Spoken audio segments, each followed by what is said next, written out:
There it is.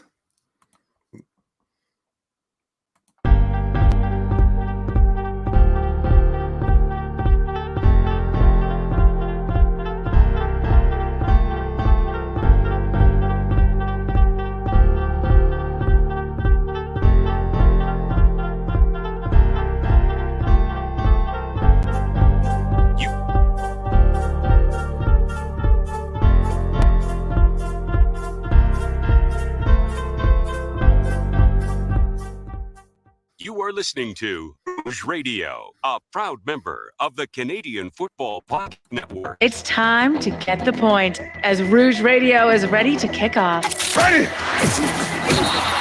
The best football talk with the best in the business. So what is the cost? You have 2 first-round picks this year because the Argos are dumb enough to trade for Drew Willie. A few rookies. We go directly to the on-field product. We welcome to the show the 20th overall pick in this past Sunday's CFL draft, DeAndre Wright of the Alouettes. DeAndre, welcome to the show. Thank you, guys. Thank you for having me. And the occasional Hall of Famer. Please welcome Doug Brown, who is one of the members of the current class of 2016 in the CFL Hall of Fame. Doug, thanks for joining us today. Oh, thank you, guys, for the kind words and for having me on the program. Rouge Radio is on the air. Here's your hosts, Robert Dalton and Tony Allen. Well, let's try this again. If there's any point in time where you actually where you've seen something for the first time, chances are it was last Sunday's 109th Grey Cup. 2 blocked field goals in a matter of minutes. I don't think you've seen that in a regular season game at all. It is just, it is pure amazing what the Argonauts and the Bombers gave to us on Sunday night. Yes, I am still going to be insufferable adults, but it'll be a little bit lenient on here, okay? It's the Rouge Radio podcast powered by the Canadian Football Podcast Network. This is episode 460, and if you're watching live on Twitter and YouTube, you can see my social credentials. You can follow me on Twitter at Rouge Dulps. You can follow Tony at Tony Rouge, and Tony, it's a little bittersweet, is it not? Because this is our last show of the year, but we ended it with kind of a bang to talk about probably one of the most entertaining finishes that the CFL Grey Cup history has ever given us. Yeah, it was the way the game started. I didn't expect anything of that magnitude to end up, and it didn't seem like it was gaining momentum or looking like it was going to get any better. It looked like we were in for a boring, low-scoring, unentertaining game, and they flipped the script on that one in the second half, and that fourth quarter was beyond anything I've ever witnessed as a CFL fan. That's not true. There's been some great fourth quarters, great finishes in Grey Cup history. So I say it was one of those endings we expect from the Grey Cup, and it did not disappoint, especially after the last couple. We were due one of those Grey Cups.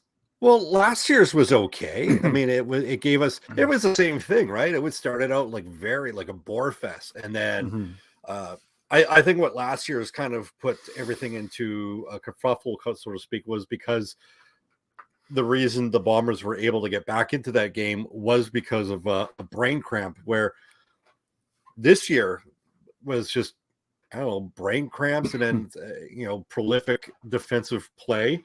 Jackson, Jeffcoat, Adam Bighill were just, they appeared hungry to win a three-peat. Whereas Toronto's front seven was just, we're going to be the guys to knock off Goliath off the mountain, the top of the mountain. And that, Toronto's offense was, I guess I don't know what you want to give them full credit for knocking it in, but they took advantage of some very decent field position off poor punting and some very good punt returns and kickoff returns throughout the game. Biggest takeaway point, Chad Kelly. I mean, are we on the Chad Kelly train?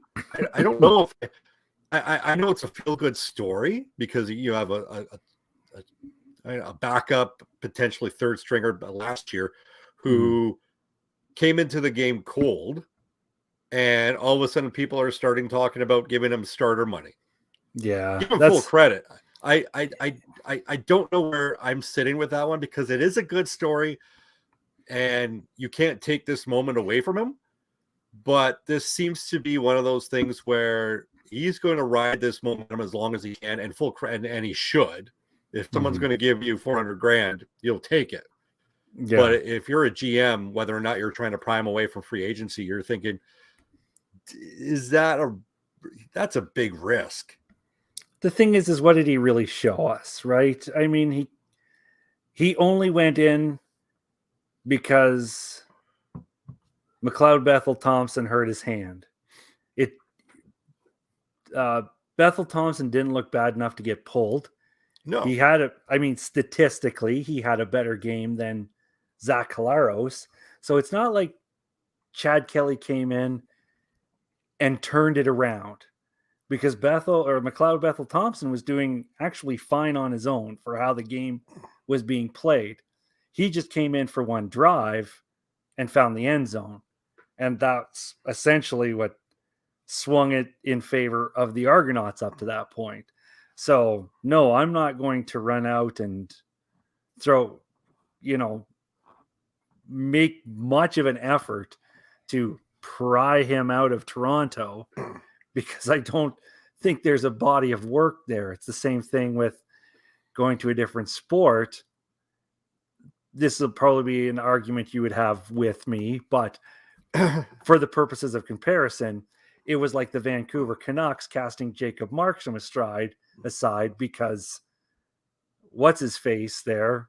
Demko. Thatcher, yeah. Yeah, Thatcher Demko won one playoff game and looked really good in two others. Like, he still lost the hockey games. Sorry, I think I said football game because we're talking about he only came in and won. Actually, I don't even know if he won the one game he played, but he looked really good. So it was like, oh, damn it. And that's kind of like going after Chad Kelly would be. It's like, okay, he will live in Grey Cup history forever for that drive, and I'm not taking that away from him. However, I am making no decision about the future of my football team, just like you said, based on a very exciting feel-good moment at the time. Well, let's talk about that, because for all sources, all rumors are leading to believe that McLeod Bethel Thompson is going to call it quits. So where does Toronto go? Do they give Chad Kelly the keys because they have to, because it's kind of technically in-house promotion, or do they keep him, give him a relatively good raise, and throw the Brinks truck at Bo Levi Mitchell? Yeah, there's a lot of way. And by the way, I didn't want to say this now. The thought just popped into my head. The last 3 times that the Toronto Argonauts had won the Grey Cup, I shouldn't say the last 3 times, at least the last 2 times, they missed the playoffs the next year. So this is a team that has a high success rate of winning Grey Cups.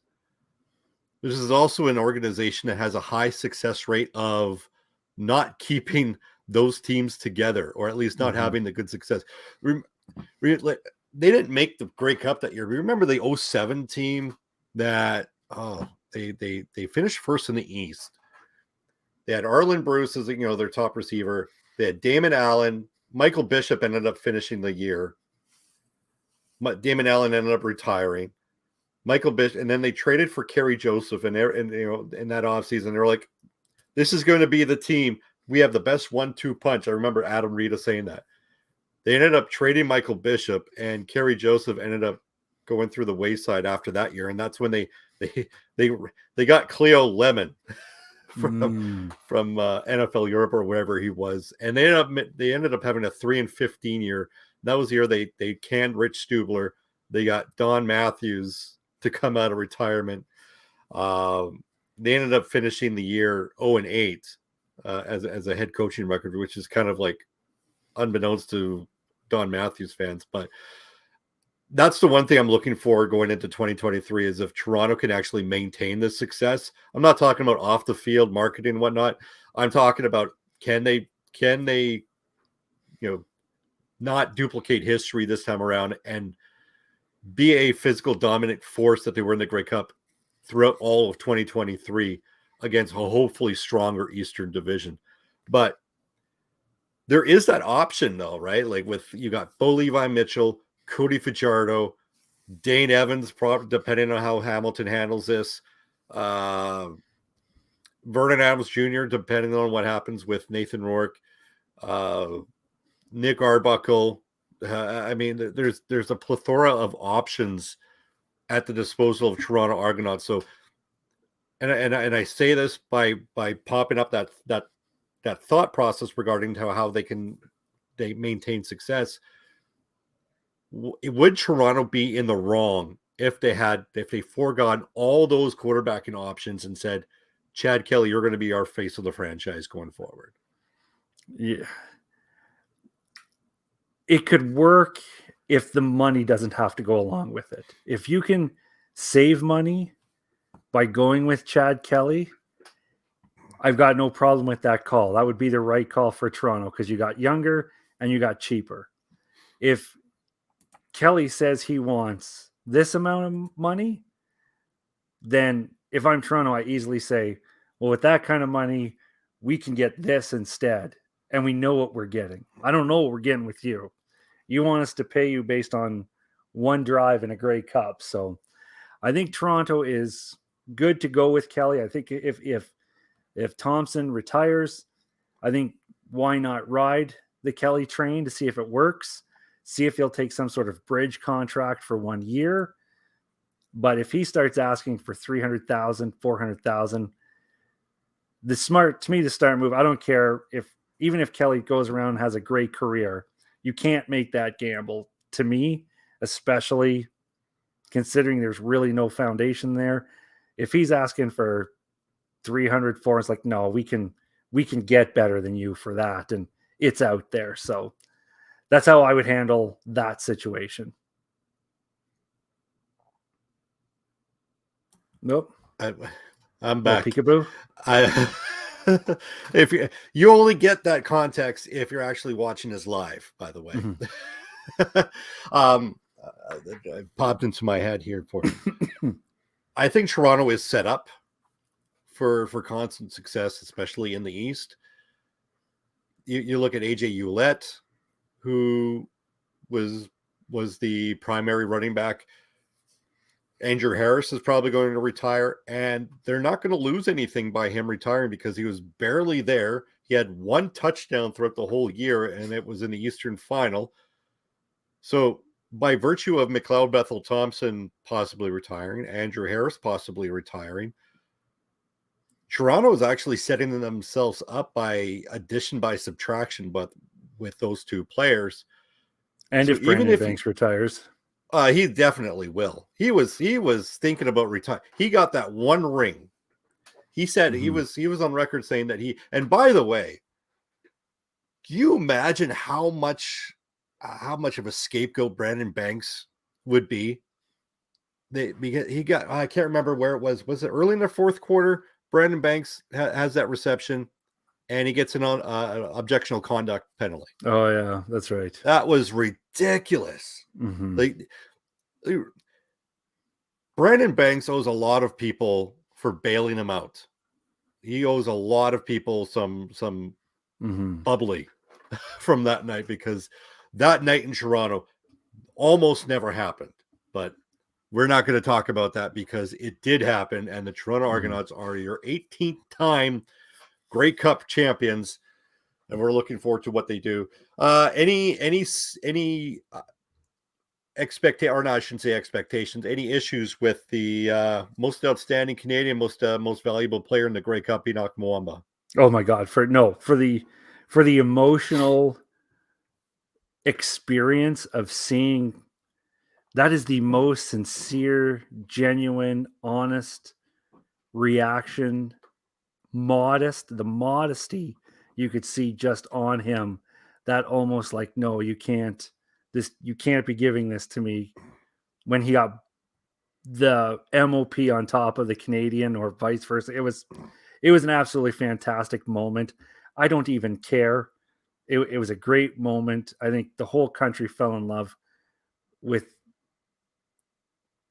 him at that moment. Like, try not like if you didn't feel something, you're dead inside, because it was a beautiful moment. And honestly, up to that point, I think it was even one of my tweets was when Kelly made that amazing second down run. Second and a mile. And I'm like, did he just win the MOP? Because up to that point, I hadn't seen anyone in the game that truly deserved unquestioned most outstanding player. The only person that I would have said hands down was Jackson Jeffcoat. That was he was having a game. And I'll tell you, my observation out of the gate is he went into that game walking a fine line. He could have taken 4 penalties, or at least that defense could have taken 4 roughing penalties unsportsmanlike. They walked the line, but the officiating was there. That's not a knock against the Bombers. I'm not saying they were wrong for doing it. If anything, good for them. They started that game seeing how far over that line they could push it, because they're in the regular season, there's at least 2 roughing the passers that could have been called in that opening quarter. So, and that is not a negative. I am not saying this, I'm saying good on them. They saw where that line was at the beginning, and that's why he looked so good, because he saw the line, the officials told him where it was, and he walked that all afternoon. So good for him. I just like it how you're right. Like, it was just like there was no controversy like last year where Collaros got the MVP and everybody was like, wait a minute, no, Sergio Castillo was hands down the MVP. But always good. The closest thing to a controversy was the too many men call on Toronto, I believe it was. Yeah. Illegally. When that flag was thrown, I'm like, oh, they got it. Because I'm like, oh, holding Winnipeg. I didn't think they were going to see it. I'm like, they got the holding. This is coming back. And when they said only too many men for Toronto, I was like doing one of these, like, what? Like, that's the penalty? Because it was like, that was a holding. And Winnipeg ended up turning it into 7. I'm like, wow, there's some controversy to start the day. Yeah. But having said that, I don't know if it was the angle of that camera, but I'm not sure the first Argonauts field goal went through the uprights either. So there was a lot of weird looking plays angles in the game. There has been, and I commend the CFL and TSN, the production this year. They were just like spot on, like chef's kiss. Like the whole 5 hours on Saturday, the 3 hours on Sunday, and then of course the actual pregame. Yeah. I'm not going to be nitpicking, but some of those angles were just really kind of odd. Yeah, for a championship game, and I'll take the officials' word for it because they're there at the angle that they're paid to be at. But as a fan, you're like thinking, "Are you sure about that?" I don't know if that was in or not. But the thing is, we've said it before. There is no bonus to making the Argonauts the Grey Cup champions over a potential three-peat. Your marketing, your media, your PR for 3 consecutive champions, if you're fixing the game, you're fixing it for the Bombers. Because having the Argonauts win does not help your league. I don't care what anyone says. Oh, they got to make the Argonauts win to win over people in Toronto. You're not winning over the people in Toronto, period. No. We've established this. If you haven't taught us, you're not winning over 18 Grey Cup champions. If people aren't showing up in Toronto, another one is not going to be the kicker. Yeah, that was not the one that's going to make people flood to BMO Field next year. So no, there was no that's the only thing I tell myself. There was no win for the CFL by forcing a Grey Cup in Toronto away from what you potentially had in Winnipeg. So that's why I bought that one. And I mean, it's still just a tremendous game. Like, There was stories like, I think if you followed my Twitter, you would probably think I was cheering for Toronto, but there was things like Toronto could have had that game won at halftime. There was a drop. Oh, There was a dropped interception that could have taken 7 points that would have taken 7 points off the board for Winnipeg, maybe turned them into 3. I can't really remember the field position at the point. And then there was the other one. Maybe he would have been tackled, but from the angle I saw, if he holds on to that one in the second quarter, that's going for 6. That was a potentially, instead of whatever it was, 14-10 Winnipeg at the half, that should have been 21-3 potentially for the Argonauts at halftime. Like, that was, to me, that was a storyline that didn't get covered. And if not for the drops, that was probably the worst half of football Zach Collaros played in this season. I don't even know if that's limited to the quarter. I didn't think he was. And I don't want to make this about having excuses, and this is clearly not excuses at all. But I'm wondering if the Bombers coaching staff really thought that there was more to that ankle, because they were running it a lot more than they normally would. Yeah, in the first few series, and that kind of got like, okay, maybe something's a little bit more up than what they led on. And then and then for whatever reason, they put Dakota Prukop in there, and he tossed up a lame duck interception. And I there were some things that I just didn't get about the play calling, and I don't know if that was covering up for something or they were a little bit too complacent, saying that, okay, well, because all year the Bombers found ways to win, and I think that was their MO, kind of going like in the Grey Cup, or like, okay, we'll do this, and if it's close, we'll know we'll win. And they just weren't able to find that next level like they always did. And I think that's why you give full credit to Toronto.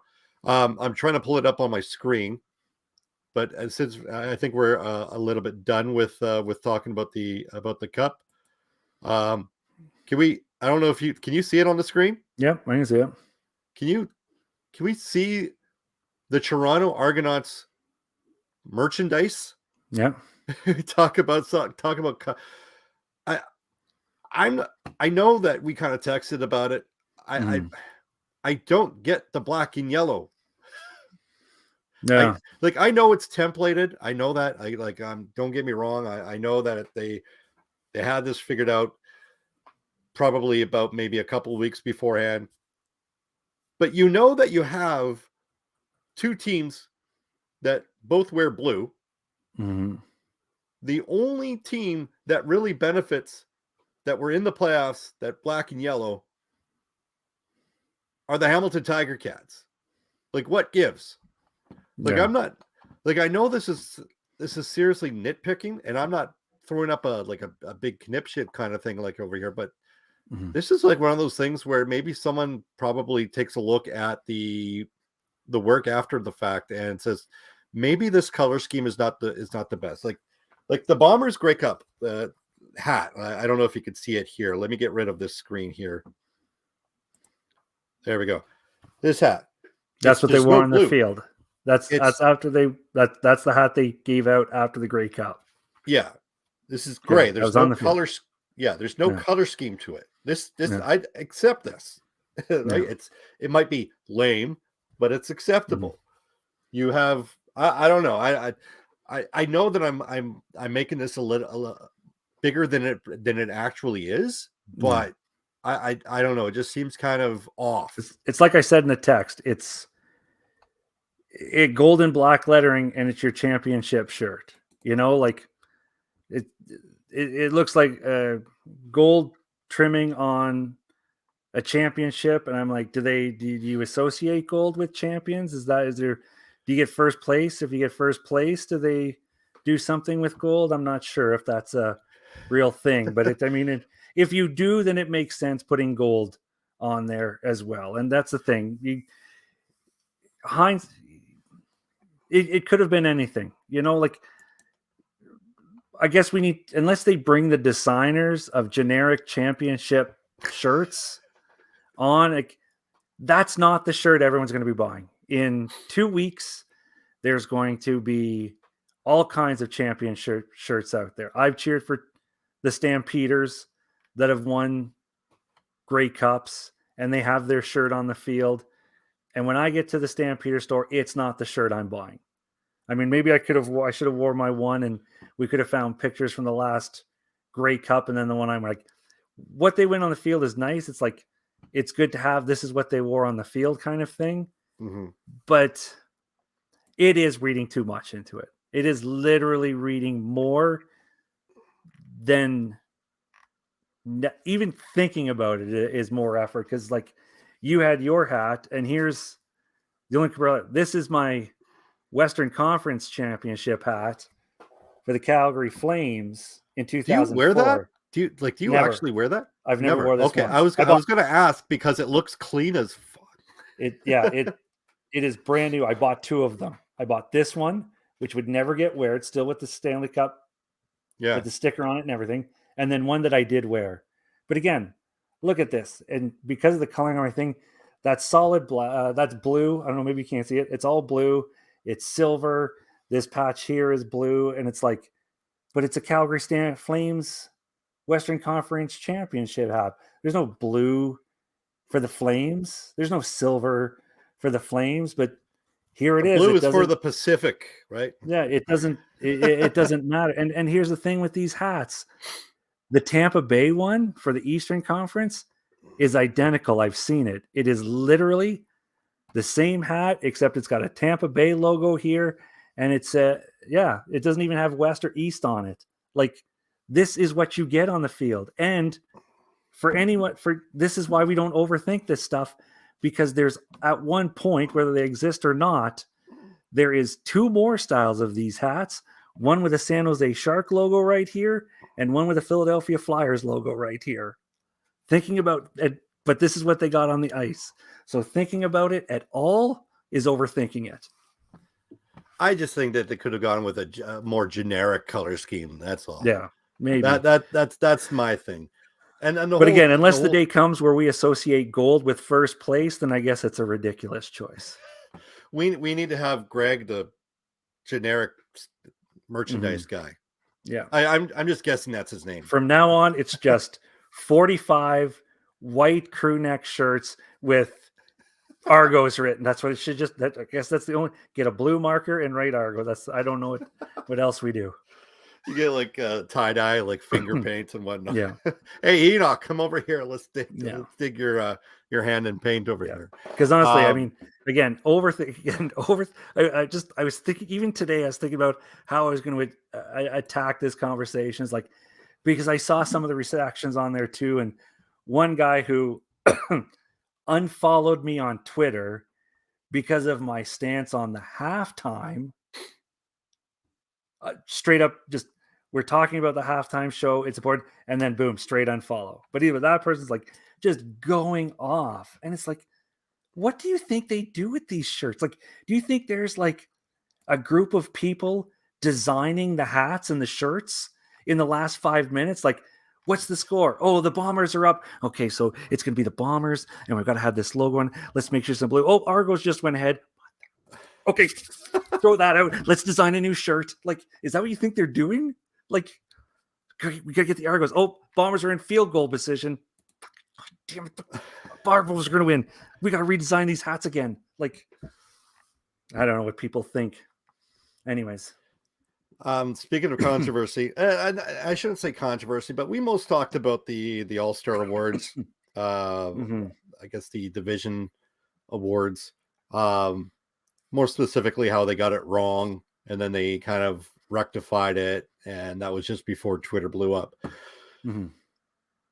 We all had the CFL awards, and with the CFLPA, there's a couple things with the CFLPA awards. First of which, the one thing that was a constant was obviously we're going with the most outstanding special teams award, Mario Alford, who won the special teams award for there. But he wasn't an all-star in his division. Therefore, he wasn't an all-star in the league. But he was an all-star in the CFLPA. Make that make sense. Janarian Grant was not even a award nominee, but he was a divisional all-star and he was a league all-star, but not a CFLPA all-star. Mhm. Like I don't like something's got to give with that. I'm not saying pick Janarian over Mario or pick Mario over Janarian, but pick one. Mhm. The logic of having your most outstanding special teams guy being a returner, not being a returner as an all-star. But the CFLPA was willing to give him the all-star. Yeah. And oh my God, Jalen Acklin is probably going to get some issues in the next CFLPA meeting. Mhm. Dalton Schoen, and we'll talk more about Dalton Schoen. Dalton Schoen, who led all receivers in yardage this year, as a rookie, was not a CFLPA all-star. He was a division and league all-star, but not a CFLPA all. And I gotta read what Jalen Acklin read on Twitter, or what he put on Twitter. I can't find it. But in response, he said, and I'm paraphrasing because I can't find the tweet, did Dalton Schoen date every one of the CFLPA sisters? There's no way in any world where the leading receiver is not one of the 4 receivers in the CFLPA All-Star. I'm okay with, I think it was Dominic Rhymes, which I'm okay with. I think Geno Lewis was another one, and I can't remember the third one, but I thought they were okay. They were okay. Reggie Bagleton was the 4th, and I thought, what? Like, I think so. Like, I think some of these, like, I know it's a popular thing to, recognize a guy who's had a great career, which is what I think they did with Stanley Bryant from offensive lineman. He had a great year. I just think there were better linemen, but I think he got the notoriety because he had such a great career.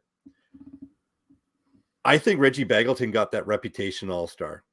I don't think I saw a lot of him to say, you know what, this guy's having an all-star caliber year. He had a decent year. He had a good year. Nothing. He even had a horrible start to the year until they went to Mayor. Yeah. And that was what, halfway through the season? Yeah. Those receivers in Calgary were dropping everything that Bo threw them. But when Jake Mayer comes in, they were catching everything. Highlight reel catches even. So I just don't get that at that point. And then to the point where, now I'm just kind of segueing my own little rant here. Dalton Schoen, Rookie of the Year, well-deserved. But 2 people voted for Tyson Philpott?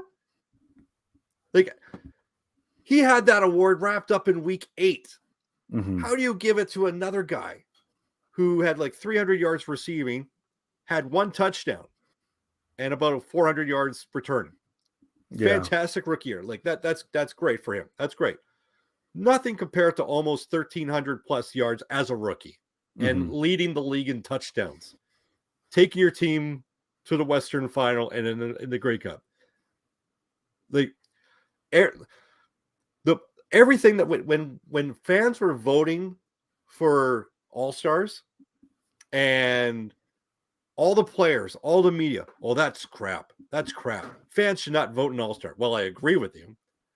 The media and players got it completely wrong as well. So your opinion of what fans do is kind of irrelevant right now based on the CFL All-Stars, and 2 Football Reporters of Canada decided to say, you know what? F it. I'm going to stay with my vote in the East because it's sympathy. I know it's kind of going to come across as salty as for that goes, but that just irks me the wrong way. Like this, like I expected the voting between Collaros and Geno Lewis to be closer than it was. That was the one award that I thought was going to be unanimous, and it should have been, and 2 people got it wrong. Yeah. I don't know your takes on that one. No, it's you got it right. Everything you said was right. There we go. Just say ditto. Ditto. All right. We usually cup the memoriam team of the team that got eliminated. Before we end, what do the Winnipeg Blue Bombers do from here? Literally nothing. Like there's literally nothing the Bombers have to be upset about. It was the Grey Cup went full Grey Cup on us. It was an unbelievable football game. You look at, I guess it depends. I don't even know if you can say Zach Collaros is a question mark. Maybe you'll have more thoughts on that one. But let's say hypothetically, because I don't know anything this second, you're coming back for another season, even if it's one more season with Zach Collaros. You have quarterback controversy, not a problem, but you've got quarterback uncertainty in Calgary for the first time in 15 years. You're going to have two quarterbacks trying to win the spot there, and you don't know what you're going to get. Edmonton is Edmonton. I can't even remember this guy's name half the time up in Edmonton. BC is potentially going to lose Nathan Rourke next year. And Saskatchewan is Saskatchewan. They do not look like they are going to cause anyone problems next year, especially if Fajardo is out and Fine is in.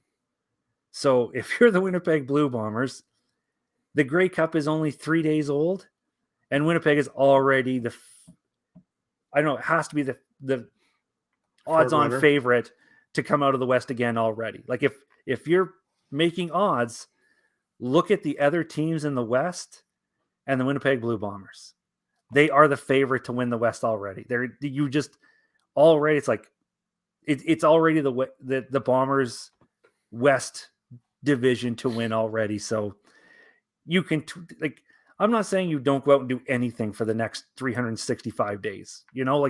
Whatever. I guess that puts us past the Grey Cup. That was a stupid comment. You don't do anything for the next 5 months. Okay. Let's say you don't do anything until June. I'm not saying you just sit there and kick back and wait for training camp to start. There's going to be changes. That's common. I don't need to say that. They're going to tweak. But as for, you don't need to fix the Bombers. You don't need to repair the Bombers. You don't need to improve the Bombers. You need to know what's going to happen in Calgary. Yeah, you know that Calgary is in a quarterback uncertainty right now. I don't think Edmonton, Saskatchewan are going to be players unless they do something way off the grid. And BC could be in trouble as well. So I'm not doing anything to the Winnipeg Blue Bombers outside of your standard off-season retooling. They've got a lot of work. They've got a lot of free agents, most notably on the defensive line. Jackson Jeffcoat and Willie Jefferson are both free agents. Rumor has it that Jefferson is on the verge of a extension with Winnipeg. I think notably, there's some guys on that offensive line: Stanley Bryant, Patrick Neufeld, Jamarcus Hardrick, center Michael Couture, and receiver Nick Dembski and Rashid Bailey, who were very, very, very productive when they were healthy in that lineup. So I think you line up most of those guys and do your work in the offseason through free agency to recap. And yeah, I just want to echo Tony's sentiments. Not a lot that you really need to do. Just make sure that do the Wally Buono thing, where you make sure that if you're going to let go of someone, make sure you let them go a year before their best before date, not 2 years after their best before date. Mm-hmm. So I don't know if you wanted to add anything in there. No, I'm good. All right. Well, that'll wrap it up for the season. We're not going to be here anymore in 2022. We might do a show or two in 2023 in January and February around free agency. With that being said, Tony, it was a great 2022 season. We finally got to see each other doing our show, and I couldn't ask for better because now we are recognized. Now I can see your eye rolls for my dad jokes. You can we've got the little cineocracies or what have you about hey, you could see that I'm just like that little. All right, you can go. Yeah, that little head nod. So it was a great 2022 season. It was a great way to end the season. The game wise, obviously, the storyline around it was probably a little bit partial for that one. Would have been better had we been talking about a three-peat as opposed to an 18th overall championship in the city of Toronto. Any final thoughts before we wrap it up? No, it was just a pleasure. Next year is season number 10? I think if you include the Swagger and Stagger show, it's like season number 14. Yeah. Well, either way, we're somewhere in there. But it was great. We did hit a milestone this season. That was awesome. And I can't wait. I will enjoy the rest, but I can't wait to get back at it again next year. Definitely. And eventually we'll try to land Kevin Glenn for an interview. No. For next year. You have an enemy for life, Kevin Glenn. All right. Well, that'll wrap it up for episode 460. Again, you can find us on Twitter at Rouge Radio. Rouge Daltz, myself, and then Tony Thanks Rouge. for listening. Find more big great guy. shows like this at CF Pod Network on Twitter. Done in travel. For Tony, I'm Daltz. Thanks for listening. We'll see you next year.